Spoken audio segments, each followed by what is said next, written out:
Hi guys, Miss Francis here. Today I would like to talk to you about the endosymbiotic theory and the evidence that we have to ensure that the endosymbiotic theory is valid. And a lot of that evidence comes from our organelles known as mitochondria and chloroplasts. So let's talk about them first. Mitochondria and chloroplasts both convert energy to forms that the cells can use for work. So the mitochondria do cellular respiration, they're generating ATP. Chloroplasts do photosynthesis, they're going to generate glucose. A common misconception is that plants have chloroplasts and animals have mitochondria. This is not true. Both plants and animals are going to have mitochondria because both plants and animals need ATP. However, only plants are going to have chloroplasts. So let's take a look at properties of mitochondria and chloroplasts, and these properties provide evidence that lend itself to the endosymbiotic theory. So both or neither the mitochondria nor the chloroplasts are part of the endomembrane system. Their proteins come primarily from free ribosomes. Both mitochondria and chloroplasts have small quantities of DNA, and both mitochondria and chloroplasts can grow and reproduce as semi-autonomous organelles. So let's talk a little bit more about mitochondria. All eukaryotic cells, or almost all, have mitochondria. There might be one very large one or hundreds of thousands of small ones. For example, if I need a lot of ATP, there would be lots of individual mitochondria. Therefore, the number of mitochondria is correlated with aerobic and metabolic activity. The typical mitochondria is 1 to 10 microns long, and mitochondria are dynamic. They're moving, they're changing shape, and they are constantly dividing. Where the structure of the mitochondria is that they have a smooth outer membrane and a highly folded inner membrane. So they have a double membrane. The folded inner membrane is known as the cristae, and this is going to increase the surface area because the location of cellular respiration is going to be on the cristae. So the cristae have ample surface area for those enzymes that are going to synthesize ATP. So here's our picture, both an artist rendition and an actual micrograph of the mitochondria showing the outer membrane, the inner membrane, the cristae, and the matrix. So the matrix is the space in between the cristae. Again, here are some micrograph pictures showing the different parts of mitochondria. So how is the structure of the mitochondria adapted to its function? And this is a pervasive theme throughout IB biology and AP biology, how structure is related to function. Well, first of all, we talked about the increased surface area. That's because the cristae are convoluted. They're folded, giving it the more surface area for cellular respiration to occur. Furthermore, because I have a double membrane, there's compartmentalization within the mitochondria. So the mitochondria itself is a compartment, and then within the mitochondria has compartments. And that means that the intermembranal space can have different chemical environments, and this is what establishes a proton gradient, which we'll get to when we do cellular respiration. So here's a little summary of mitochondria, and again, some artist rendition of a mitochondria and a micrograph picture of a mitochondria. Again, some more summarizing information. So let's talk about chloroplasts now. Chloroplast is one of several members of a generalized class of plant structures called plastids.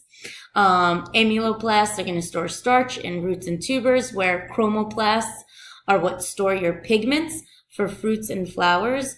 Your chloroplast gives you sugar via photosynthesis, and the color comes from a green pigment known as chlorophyll that will be found in the leaves of plants. It'll also be found in some eukaryotic algae as well. Similar to the mitochondria, the chloroplast has a double membrane. So inside the innermost membrane is a fluid-filled space known as the stroma, and you've got stacks known as thylakoids that float within the stroma.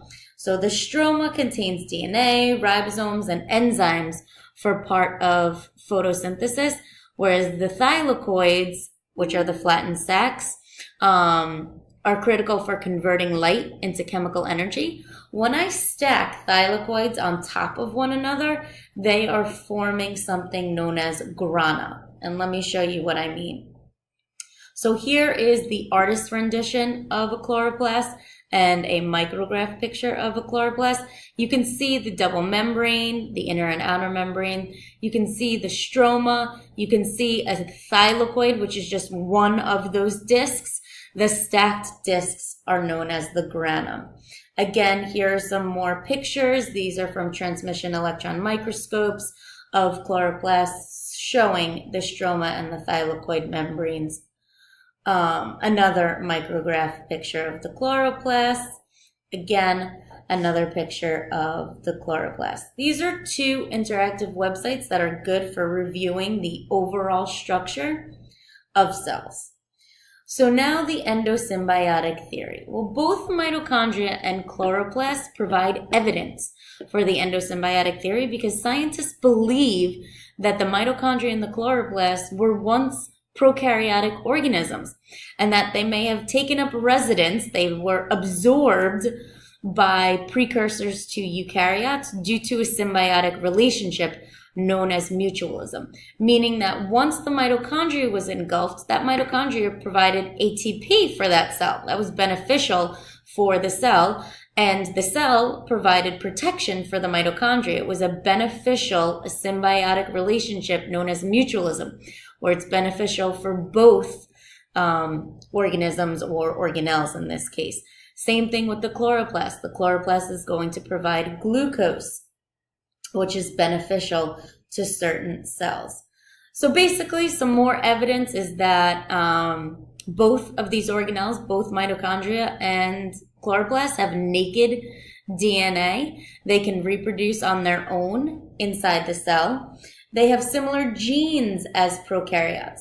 They have 70S ribosomes like prokaryotes. They can build their own membranes, and they have those double membranes. So here's a picture of the mitochondria next to a chloroplast, and we can see some of the similarities. They both have double membranes. They both have inner spaces that create these compartments. So here's a nice little summary talking about the origin of eukaryotic cells that is explained by the endosymbiotic theory. And then there are two videos that you can watch that will elaborate on the endosymbiotic theory. This is a nice little artist's rendition of the endosymbiotic theory. First, you have your infolding of the plasma membrane. Then endosymbiosis occurs, where the early eukaryotic cell, which was a prokaryotic cell, becomes this endosymbiont, which is a cell which lives inside another cell with a mutual benefit. Here is a summary about the development of mitochondria. Again, evidence that supports the endosymbiotic theory and an artist's rendition of the endosymbiotic theory. Here again, another image showing through time how we think our ancestral photosynthetic eukaryote developed, and now we have all of these complex eukaryotic cells. Some further evidence for the endosymbiotic theory is when we look at which organelles have single membranes versus double membranes. So your smooth ER, your rough ER, your Golgi apparatus, your lysosomes, your vesicles and vacuoles all have single membranes, whereas your nucleus, your mitochondria, and your chloroplasts all have double membranes. Now that DNA that we talked about that was located in the mitochondria comes from your mother alone, whereas your nuclear DNA comes from both parents. So this really provides, the mitochondrial DNA really provides a clue to your maternal ancestry. That's the end of the endosymbiotic theory, mitochondria and chloroplasts. Next time, I'm going to discuss other organelles that are part of the endomembrane system.